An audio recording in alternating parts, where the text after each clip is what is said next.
Graça e paz. Boa tarde, Deus abençoe a todos. O Miller Erickson publicou uma escatologia, né? O título é para vender, a polêmica em torno do milênio.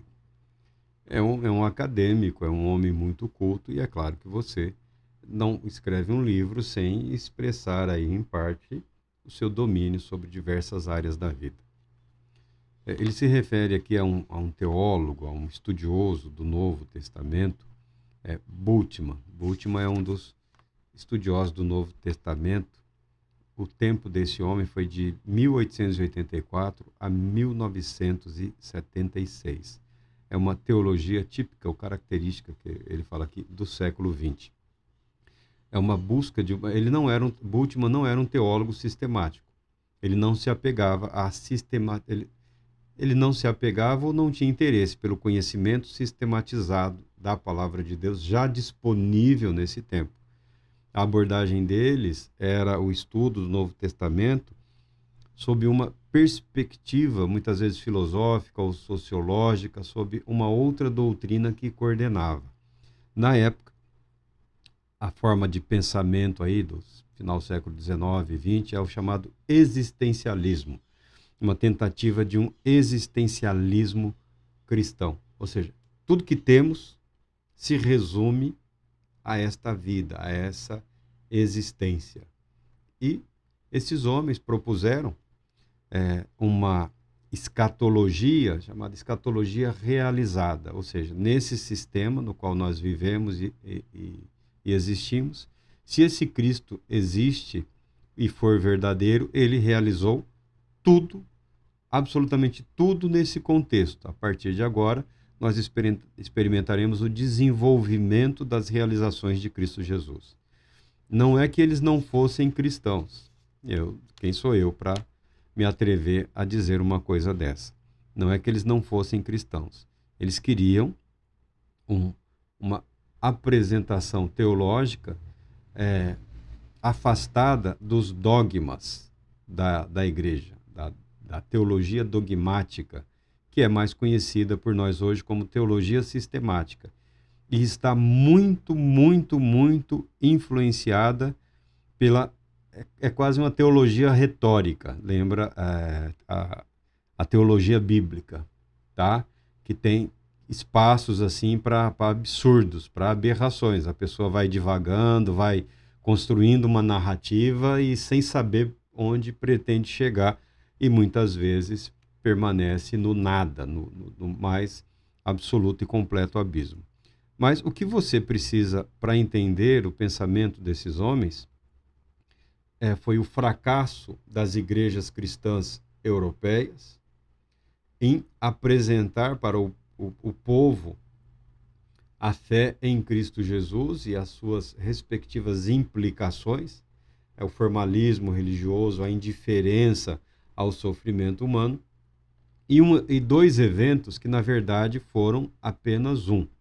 Nós chamamos a Primeira Grande Guerra na Europa, né? A Primeira Grande Guerra Mundial, e a Segunda Grande Guerra Mundial. Esses dois eventos foram, na prática, um único evento. É uma guerra que teve um período aí de pausa, que é a Primeira Grande Guerra, a guerra para pôr fim a todas as guerras. Olha o raciocínio bizarro que se desenvolveu naqueles dias.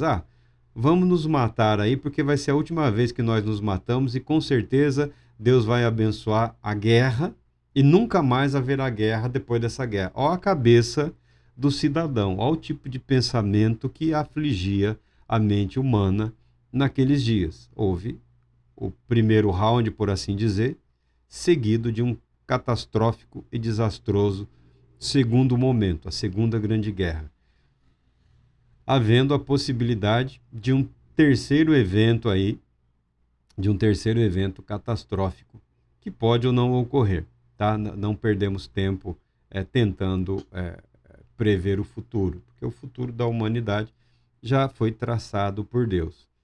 Enquanto o futuro proposto por Deus não chega, nós somos responsáveis por conduzirmos as nossas vidas aqui, de preferência em conformidade com aquilo que devemos confessar. Então você pega um Bultmann e outros chamados teólogos do século XX, eles tentam se afastar da teologia dogmática, porque a dogmática normalmente é o escudo do religioso profissional. Ele tem o conhecimento do dogma, ele não tem vida. Ele não tem vida, mas tem o conhecimento da doutrina. Tem algumas igrejas aí, eles não conseguem expressar a vida de Deus em Cristo Jesus. Mas o conhecimento do dogma, principalmente no que diz respeito a isso não pode, isso passou do limite, isso está errado, isso vai para o inferno, isso não sei o quê, isso é algo fantástico.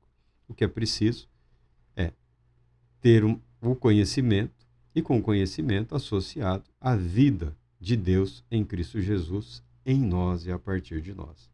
Então ele desenvolve uma teologia, uma escatologia, uma expectativa do fim que é catastrófica, que leva ao desespero comum do ser humano. Porque, não, a ressurreição já foi. Eles pensam, esses homens no passado, nos homens do passado, como se fossem seres primitivos, como se fossem mentes incapazes, como se fossem, assim, esses selvagens desses filmes cretinos aí que mostram um semi-animal. E a verdade não é esta. A verdade não é essa. Então, eles pensam em termos de uma escatologia realizada. No fim das contas, esse tipo de pensamento não é totalmente equivocado. Nesse período aí também, século XIX, começo do século XX, encontrou uma dupla busca pelo Jesus histórico. Não é pela historicidade ou veracidade de Jesus, o Cristo dos cristãos, de Jesus, o mestre judeu. Eles queriam uma maneira filosófica, por assim dizer, de compreender Jesus Cristo na realidade. Porque uma coisa são as estruturas religiosas que permanecem lá no seu rito, na sua prática. Outra coisa é experimentar ou experienciar tudo que Deus propôs em Cristo Jesus. Vão vendo isto, não vendo isso, no ambiente propício, no ambiente que afirma essa verdade, eles empreenderam uma busca histórica. Tem o Joaquim Jeremias. Para mim, o homem chegou perto da obsessão. Ele queria, para tentar compreender de fato Jesus Cristo, ele reconstruiu a narrativa do Novo Testamento em termos de linguagem do aramaico. Então ele colocou na cabeça que aramaico é a linguagem que Jesus viveu, cresceu e experimentou. Ele só não levou em consideração o fato de que Jesus, ainda criança, foi levado para o Egito, lá passou algum tempo. No Egito também havia uma grande colônia de judeus, mas a linguagem do religioso judeu no Egito era o grego, que eles haviam perdido o domínio do hebraico, e a fala comum no Egito era a fala grega, a influência da cultura greco-romana, dos gregos e dos romanos. A região onde Jesus vivia tinha uma influência do aramaico, mas o aramaico é a língua que veio com os judeus quando eles regressaram da Babilônia. Aramaico é a língua da feira, é a língua do comércio, era uma língua franca que, próxima ao hebraico, acabou superando o hebraico. O hebraico era a língua do erudito religioso hebreu, principalmente do rabino. Era uma língua que expressava um domínio. O aramaico era uma língua comum para o cotidiano, entre os povos daquela região ali. Muito provavelmente, em Jerusalém, se falava o grego, e falava muito do grego, porque você tinha os peregrinos, né, que vinham para suas peregrinações, sinagogas. Eles construíam sinagogas que serviam de pousadas para os peregrinos de outros países, de outras regiões. Então, quando a pessoa ia para Jerusalém, ela se hospedava na sinagoga, né, do povo, daquela região em que ele vivia. Então, a língua grega era intensa, principalmente na cidade de Jerusalém. E tem a presença dos romanos.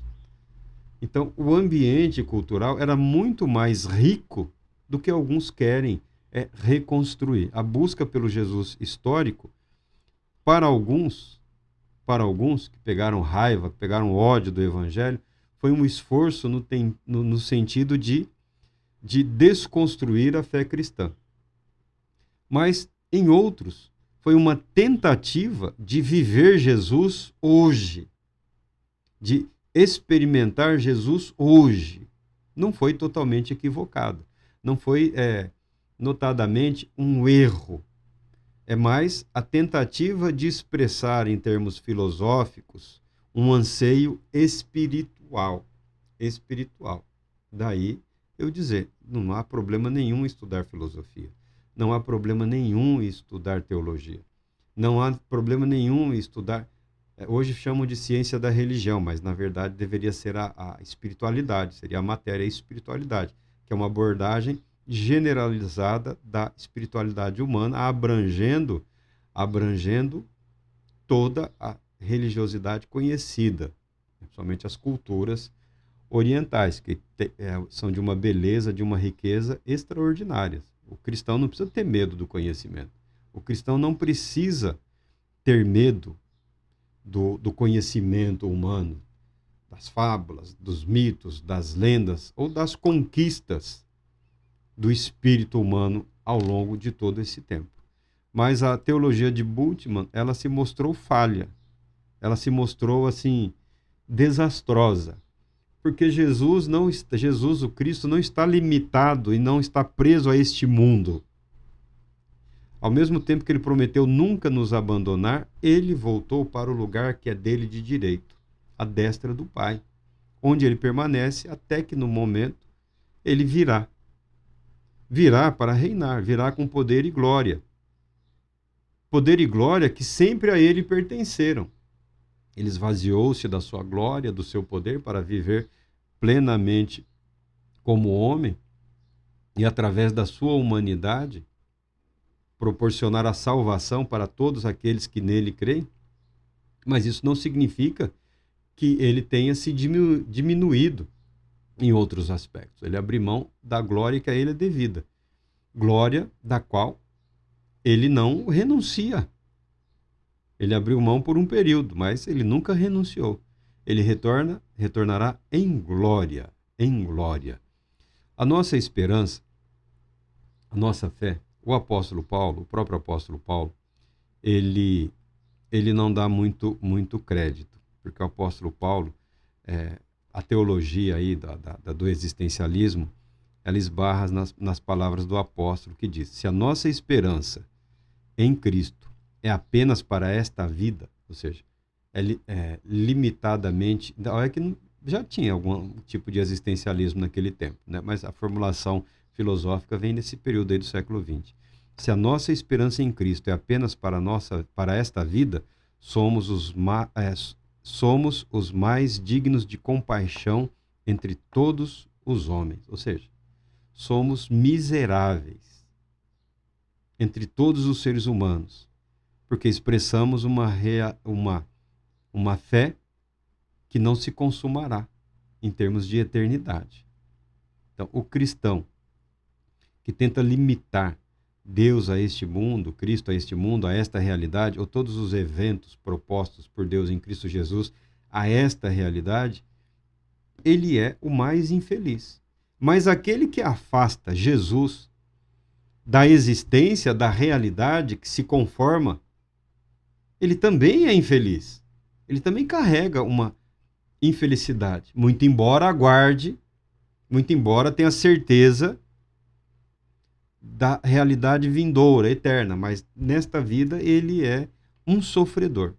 Ainda que sejamos sofredores, podemos experimentar intensamente essa graça salvadora de Deus em Cristo Jesus. Então a busca por esse Jesus histórico, ou seja, a busca por tentar trazer, usando ferramentas de retórica, a filosofia, a contestação ou oposição à sistematização, à dogmática religiosa, que gerou apenas hipocrisia durante muito tempo, né? Igrejas hipócritas, aquele cristão que ele se torna cínico, debochado, ele não prega mais, ele é um ator de stand-up, ele é um artista dominado pelo sarcasmo, dominado pelo deboche, dominado pela ironia. Não que a ironia seja equivocada no discurso religioso. Não que às vezes lá um tom de deboche, um quê de sarcasmo, não tenha o seu valor, os elementos de retórica da boa erudição. Não que eles sejam totalmente dispensáveis e inúteis. Agora, o cristão que se deixa dominar por essas técnicas e ferramentas, ele é um desgraçado. Fica exposto na maneira como que ele manipula as ferramentas retóricas para tentar impor uma visão deturpada de uma mensagem religiosa, de uma mensagem com conotação espiritual. Por quê? Porque ou ele nunca viveu, ou porque ele deixou de viver, ou porque ele está acreditando que não viverá mais aquilo. O seu ministério não é uma ferramenta de adoração a Deus. Ele está desconstruindo outras vidas como a dele o foi. Ele está destruindo a fé e a esperança como a dele o foi. Ele está propagando o fracasso como a vida dele o é. Então não pense que isso é recente. Isso sempre teve estampado. Sempre teve estampado na vida dos religiosos. Na vida dos religiosos. Pompa e circunstância sempre existiu. Pretensão e arrogância, vaidade, sempre existiram. Nunca impressionou ninguém. Nunca conduziu ninguém aos pés de Cristo, nosso Senhor. Um exercício proposto pelo autor para questionar a teologia existencial ou existencialismo cristão é o seguinte: quando ocorre uma crise real na vida da pessoa, quando ocorre uma crise intensa, real, que abala como um terremoto, como um furacão, como uma tempestade, como a própria morte. Quando ocorre uma crise real, a pessoa precisa saber se a sua esperança se baseia na realidade ou na imaginação. Eu estou vivendo pela fé ou fui convencido de algo que é só um mito, uma lenda, uma fábula, ou estou imaginando uma fé que não existe. Isso significa que, à medida que são declaradas as doutrinas do Novo Testamento, a experiência da vitória sobre a morte e o medo, por exemplo, não pode ser separada da questão de ter ou não a ressurreição realmente acontecido no passado ou se realmente acontecerá no futuro. A ressurreição de Cristo Jesus ocorreu no passado. A ressurreição do fiel a Deus ocorrerá no futuro. No futuro. Os nossos corpos serão ressuscitados para o juízo e para a vida eterna. Aí aqueles que estiverem vivos, diz o apóstolo, seremos transformados. Paulo não deixava de ter a esperança ou expectativa de que Cristo retornaria em glória naqueles dias.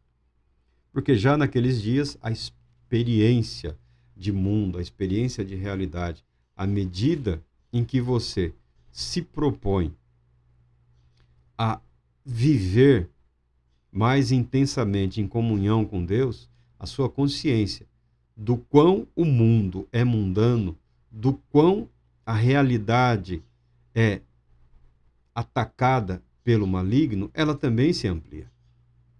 O apóstolo e todos os apóstolos de Cristo experimentaram em vida algo do extraordinário, do supernatural, do sobrenatural.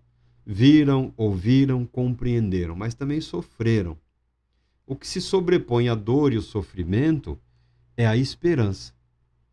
Porque a esperança é um daqueles elementos que conduzem à eternidade. A fé, a esperança e o amor. A fé, a esperança e o amor. Tá? Estão presentes. São aspectos de um estado psíquico, emocional, espiritual da vida devotada a Deus, da vida alcançada pela graça de Deus em Cristo Jesus. A fé, a esperança e o amor. A fé, a esperança e o amor. O amor intenso a Deus e o amor intenso ao próximo, ao outro. O amor que nos eleva e o amor que reflete através das nossas vidas o plano de Deus de alcançar aqueles que que o afastaram. O amor a Deus, a fé em Deus, a esperança em Deus. Resumindo numa palavra, Jesus. Redenção, salvação, santificação. Jesus, o Cristo. Essa foi a triste visão de um futuro no presente. De tentar antecipar ou de explicar ou de tentar justificar nos dias de hoje o que só pode ser alcançado num futuro eterno, em eventos, mas num futuro eterno. Por outro lado, a busca pelo Jesus histórico, ela tem um objetivo simples.